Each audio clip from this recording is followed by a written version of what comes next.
What's up guys, Julian here. Today I'm going to be showing you my new method for making some of the most powerful hard techno cakes I've ever made on this channel. To go along with this video, I just dropped a new sample pack called 20 Best Hard Techno Cakes. It's right at the top of the description. Definitely go check this out. It's on my website. What it is it's 20 hard techno cakes. I'll play you a few of these right now so you can hear how hard these are.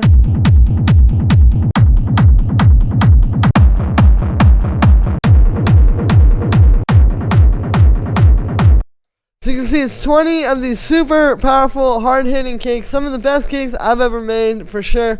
And then what you get is with each one, it's like a kit where you get the base, the kick, and then also for some of these, there's some extra layers as well. So you get all the individual layers for each kick, plus the full kick loop as well. So you can really take these apart. You know, you can make new cakes using these as well. So you can get a lot of flexibility from this. Again, link is right at the top of the description. On top of these cakes and all the individual layers, you also get these bonus drum loops, which there's 10 of those to play with, as well as these 6 bonus melody construction loops. So I'll play you some of those.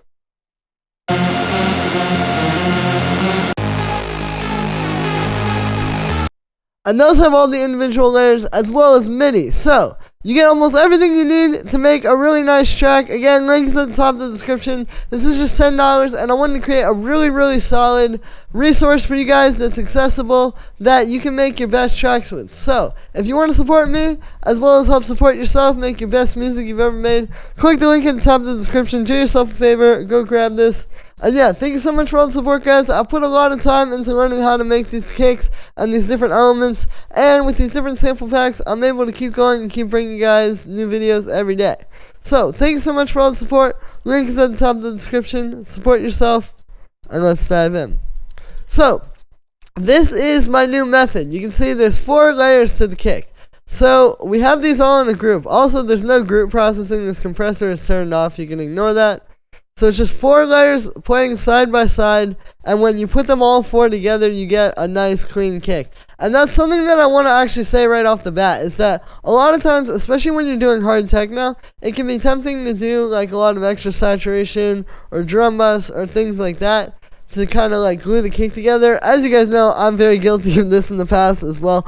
But really, the best kick is going to come from just one really good kick sample, and then using that to create these other layers, and then just having those play side by side rather than having to do all that extra processing. So we start with just the main kick.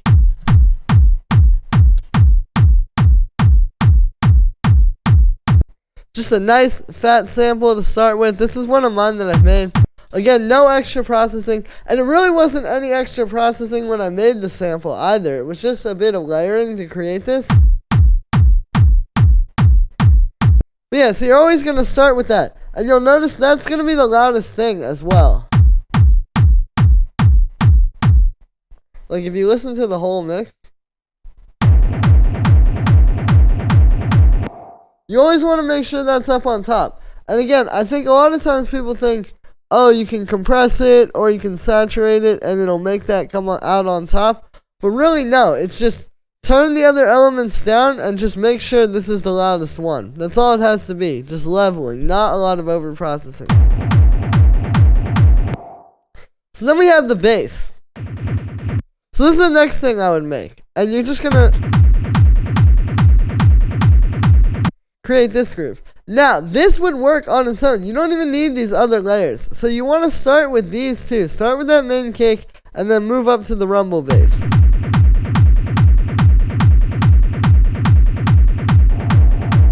Right, because those other layers are really just extra, but this is the foundation. So, to make the bass, it's the kick. Just doing straight 16th notes, pretty simple. But then what we're doing is this multi-band distortion here. So, you can see we split it into the lows, the mids, and the highs. Now, the lows don't have anything on them. I was trying with this amp, but I ended up just ditching it. But you notice the lows are the loudest thing. These other elements like the mids and the highs are being distorted here. So those can get kind of loud.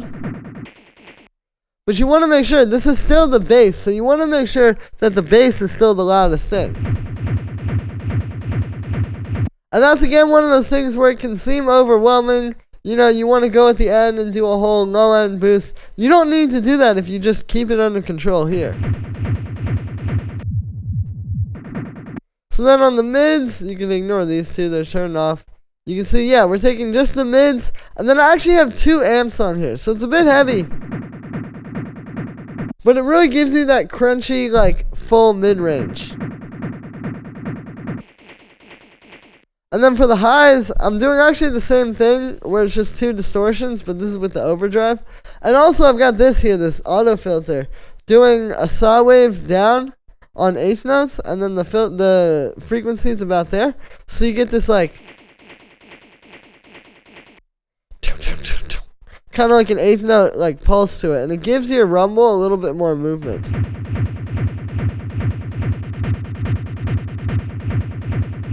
So that's actually an important detail. Don't forget that. It adds a lot, and I think that's something very subtle you can do to really like make this sound interesting, you know?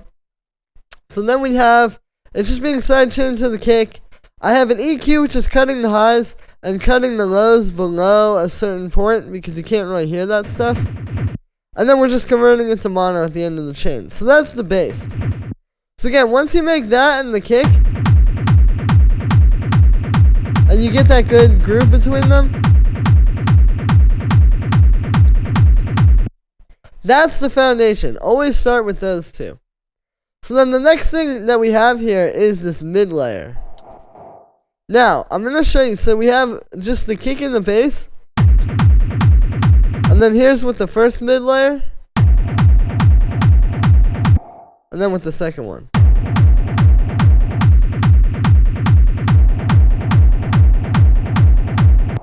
So you can hear what these 2 layers add here, these mid layers.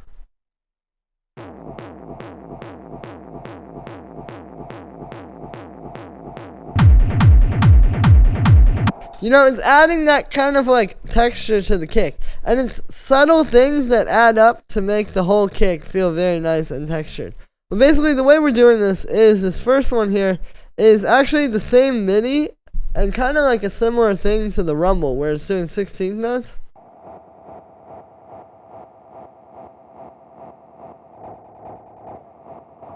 Right, but then I'm putting it through this really short reverb. You can see I've got the density and the reflect and the diffuse turned up so it's very full. And then we're actually bandpassing it and distorting it. And this is what's going to shape this. It's different for every kick. But you want to kind of tweak these two. Like you could have this as like your main thing that you use on kicks. But then always you're going to tweak these two depending on which kick you're using. That's something I learned when I was making a lot of these. Because this is kind of going to be different, and you can get different things, too. And also, you want to blend it with this. Like, see how they're kind of in 2 different places in the frequency spectrum? This is where you can shape that with the bandpass and the overdrive. And then that's being sidechained to the kick. I'm cutting out the low end and cutting out some highs as well. And then just converting it to mono. You pretty much want every element in your kick to be in mono, even if it's not something that's like super deep in the low end. And then we have this mid layer. And this one is even more straightforward. So the way we're making this is it's actually using the same kick, but I'm using the warp here on simpler, so we're stretching it out.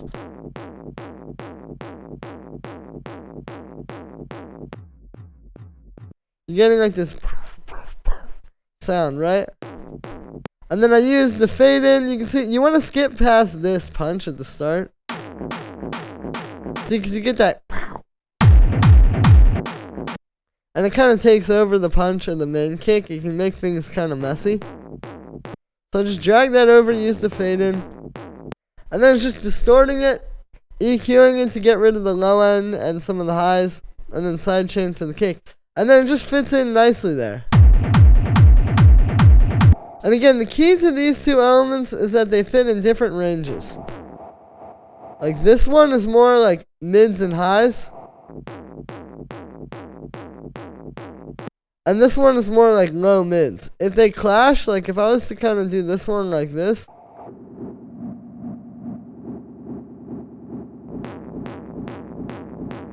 All of a sudden they don't blend so well.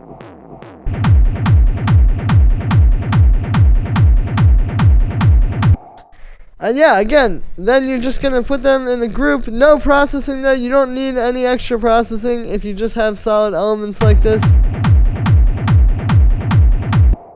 And that's how you do it. So that's my new kick method. I hope you guys enjoyed. As always, make sure to like this video as well as subscribe. And let me know what you think of this video in the comments. Like I said in the beginning, you can get the 20 best hard techno kicks ever. Link is right at the top of the description. Again, you get these 20 kicks. I'll just play you a few of them once more.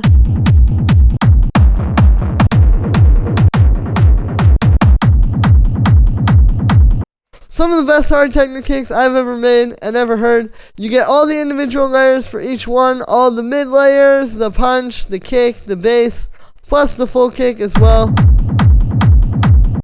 So you can really take these apart. You can build infinite new kicks out of this. This is a really solid library. You can just get this and make a whole hard techno career, literally just with the stuff that's in here.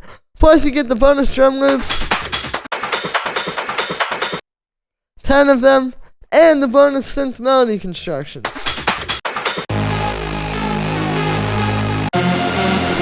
And there's 6 of those with all the individual layers as well. So, it's a super nice value. This is just going to help you get started. It gives you everything you need to get started. Or you can just get some new inspiration. Or get some better sounds. Maybe you're having a hard time with your tracks. You know, a lot of times it comes down to just having really high quality sounds. So grab this library. You won't have any hard times anymore. I promise you, if you use this, your tracks will start sounding infinitely better. So, thank you so much for the support, guys. Link is at the top of the description. Again, I don't make a whole lot off of YouTube alone, but with these sample packs, I'm able to keep going and keep bringing you guys new videos every single day. You can also check the link in the description for my custom tutorials and ghost productions and track finishing services. And yeah, thank you so much for the support, guys, and I'll see you tomorrow with another video.